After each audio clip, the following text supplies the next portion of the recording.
میں تو اپنی جان تمہارے قدموں پر نچھاور کر کے جاؤں گا۔ یزیدیوں سے لڑتے لڑتے وہ حضرت عبداللہ بھی وہیں کربلا میں شہید ہو گئے، ان کے ہاتھ میں انگوٹھی ویسی کی ویسی رہ گئی۔ مولا حسین اس وقت بھی نوازنا نہیں چھوڑتے ہیں، عطا کرنا نہیں چھوڑتے ہیں، اسی لیے یہ سخاوت کا گھرانہ ہے، یہ سخی لوگوں کا گھرانہ ہے۔ اس گھرانے میں ان کی پرورش ہوئی ہے جہاں 5 دن بھوکے رہنے کے بعد بھی اگر کوئی فقیر آتا تو اسے یہ نواز دیا کرتے تھے، گھر کی ساری غذائیں دے دیا کرتے تھے۔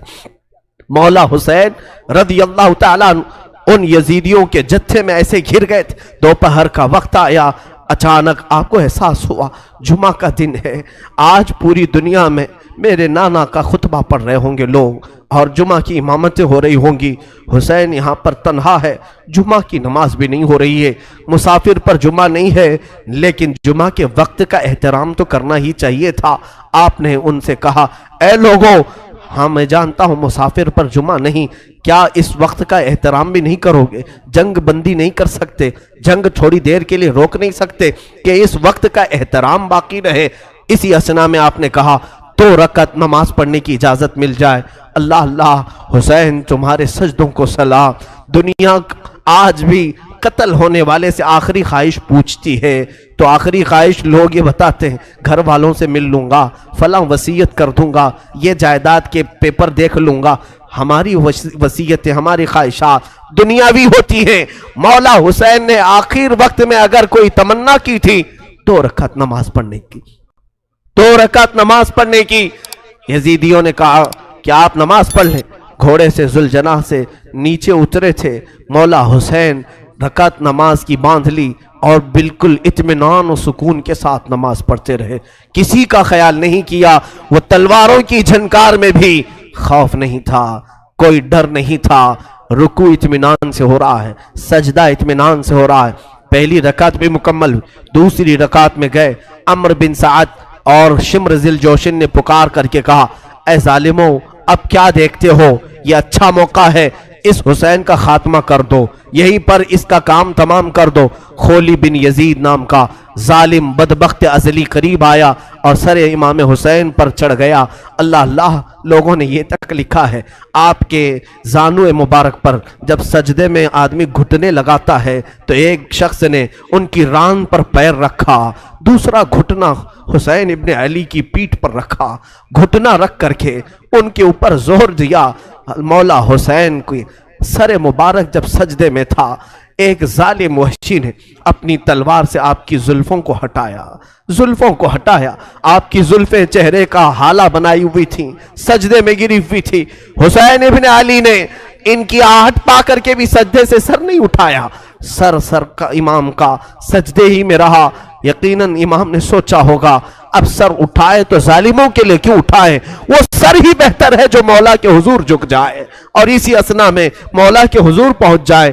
ایک ظالم نے آپ کی گردن پر تلوار رکھی اور زور سے کاٹ دیا۔ اس پیاسے امام کو بنا پانی کے، بنا کسی کھانے کے ذبح کر دیا گیا۔ وہ ذبح عظیم ہے۔ مولا حسین تیری شہادت پر لاکھوں سلام۔ انا للہ و انا الیہ راجعون۔ کلمہ توحید ہے تیری شہادت اے حسین، تو نہ ہوتا تو نہ رہ جاتی صداقت اے حسین۔ امام حسین علی مقام رضی اللہ تعالیٰ کربلا کے اس بے آب و گیاہ میدان میں اپنی جان آفری کے سپرد کر دی۔ مولا حسین کا سر مبارک تلوار سے الگ کیا گیا، جسم مبارک، جسم نازنین کربلا کے ریگزاروں میں بکھر کر رہ گیا۔ اب اندازہ کرو جو امام حسین ہر ایک کا لاش اٹھا کر لاتے تھے، حسین ابن علی کے لاشے کو اٹھانے والا اب کوئی باقی نہیں تھا، کوئی خیمے کی طرف سے اب آتا ہوا نہیں دکھائی دیتا تھا۔ جنہوں نے دوسروں کے شہزادوں کو بھی اٹھایا مگر خود اس طرح سے سو گئے کہ کسی پر بوجھ نہیں بنے، کسی پر اپنا وزن نہیں ڈالا۔ بیویاں اب خیمے میں تھی، یزیدیوں کے لشکر سے ایک پکار آئی، فتح مبین، فتح مبین۔ لوگ اپنی فتح کے جشن منانا شروع کر دیے کہ حسین کا خاتمہ ہو چکا ہے، اب یہاں پر ہمارے ساتھ مقابلہ کرنے والا کوئی باقی نہیں رہا، سب ایک کے بعد دیگرے ختم ہو چکے۔ لیکن میرے عزیزو، آج بھی میں تمہیں بتاؤں، اللہ کا فضل ہے، مولا کا کرم ہے، سید الشہداء کا یہ فیض ہے کہ بحمدہ تعالیٰ کئی سالوں سے میں ہر سال کربلا پہنچتا ہوں۔ 11ویں کے موقع پر جب ہم زیارت بغداد اور زیارت کربلا میں جاتے ہیں، میں کربلا 2 دن ٹھہرا بھی ہوں، اور ہر سال میرا معمول ہے اپنے جماعت کے ساتھ، اپنے قافلے کے ساتھ کربلا پہنچتے ہیں۔ آج کربلا کا وہ کوئی میدان وہاں نہیں، بڑی بڑی عمارتیں کھڑی ہیں پورے میدان میں، اور روضہ امام حسین جو بنا ہے، اللہ اکبر، اسے حرم حسین کہا جاتا ہے۔ دروازے تک سونے سے کلئی کیے گئے ہیں، گنبد پاک کو سونے سے رنگا گیا ہے، اور وہ حسین کا گنبد آج پورے شہر میں اجالا کر رہا ہے۔ کربلا میں ایک ہی قبر میں باقی 70 لوگ دفن ہیں، اور حسین ابن علی رضی اللہ تعالیٰ عنہ اور ننھے علی اصغر ایک قبر میں دفن ہیں، اور قریب ہی تھوڑے فاصلے پر عباس علمبردار بھی دفن ہیں۔ وہاں پر برسوں ان کی قبریں رہی، آج تو وہ روضہ حسین لاکھوں لوگوں کے جمع ہونے کا مرکز بنا ہوا ہے، لاکھوں لوگ وہاں جمع ہوتے ہیں، اور پھر روضہ حسین سے ہم سب تبرک حاصل کرتے ہیں۔ لیکن اس جنگ کا نتیجہ کیا نکلا؟ لڑے تو حسین کو ختم کرنے کے لیے، لیکن کربلا پر آج بھی حسین کا ہی قبضہ ہے۔ آج جا کر کے دیکھیں تو جگہ جگہ وہاں پر حسین کے ہی نام ہیں، ہر دکان پر امام حسین کا نام، ہر علاقے میں امام حسین کا پرچم لگا ہوا ہے، اگرچہ شیعہ لوگوں کی طرف سے ہو یا اہل بیت سے محبت کرنے والے معتدل لوگوں کی طرف سے ہو، لیکن حسین کا نام ہر کوئی وہاں پر لیتا ہے۔ تھی تو وہ زمین یزیدی لشکریوں کی، فتح تو انہیں حاصل کرنا تھا، کٹے ہوئے لاشیں تھے، وہاں پر کوئی نہیں تھا، لیکن لوگ اس وقت فتح مبین اعلان کر رہے تھے، یزیدی لشکر فتح ہو گیا۔ اے ظالموں، کہاں ہے وہ تمہاری فتح؟ 14 صدیاں گزر گئی، فتح کا جھنڈا اب بھی کربلا میں حسین کا لہرا رہا ہے۔ اور بلکہ کربلا نہیں، آج بھی ہمارے گھروں میں بچے پیدا ہوتے ہیں تو ہم میں سے آج تک کسی نے یزید نام نہیں رکھا، حسین نام رکھنے پر فخر کرتے ہیں۔ تم ڈھونڈو گے تو محلے میں کوئی نہ کوئی حسین تمہیں مل ہی جائے گا۔ لاکھوں حسین دنیا میں پیدا ہوتے رہے اور ہو رہے ہیں اور قیامت تک ہوتے رہیں گے، لیکن نہ یزید کی نسل باقی ہے، نہ ان لشکریوں کا کوئی نام لیوا باقی ہے۔ تو کیسی فتح تھی؟ وہ تم نے دنیا کے لیے لڑا تھا، اور تم مال کے لیے لڑے تھے، اور مولا حسین صرف رضائے الہی کے لیے لڑے تھے، رسول پاک کی شریعت طاہرہ کے نفاذ کے لیے لڑے تھے، اور رب تعالیٰ نے انہیں ایسی فتح عطا کی۔ گھر لٹ گیا الگ بات ہے، لیکن ان کے ذکر پاک سے آج لاکھوں رونے والوں کی آنکھیں نم رہتی ہیں، لاکھوں نہیں کروڑوں آنکھیں روتی ہیں مولا حسین کے لیے۔ کیا آج ہر گھر میں حسین ابن علی کا تذکرہ نہیں ہوتا؟ مائیں اپنے بچوں کو حسین کے واقعات نہیں سناتی؟ میرے عزیزو، اصل فتح تو یہ ہے جو حسین ابن علی کو حاصل کی۔ مولا حسین ابن علی رضی اللہ تعالیٰ عنہ کو جو اللہ تعالیٰ نے مقام دیا، اور اسی طرح سے ملک شام بھی ہم نے دیکھا، دمشق کے بازار جہاں مولا کو نیزوں پر لایا گیا تھا، وہاں پر معلوم کیا کہ یزید کی قبر ہے کہاں، تو لوگوں نے بتایا کہ فلاں جگہ ایک دمشق کے لوگ کوڑا کرکٹ جہاں پھینکتے ہیں، کچرا پھینکتے ہیں، اسی کچرے کے اندر کہیں اس کی قبر ہے، لیکن کوئی نشان نہیں۔ تاریخ میں ہے کہ یہ جگہ قبر یزید ہے، اس جگہ پر یزید دفن ہوا تھا، اور اسے ایک بڑی بیماری لگی تھی، اس بیماری میں وہ مرا تھا۔ تو آج تک میرے عزیزو، یزید کی قبر کچرے میں گم ہو گئی، اور مولا حسین کی قبر لاکھوں کی ہدایت کا ذریعہ بنی ہوئی ہے، مرکز بنی ہوئی ہے۔ یہ ہے اصل فتح مبین۔ کربلا میں مولا حسین کے ساتھ جو بھی سلوک ہوا وہ غم کی داستان تو ہے، غم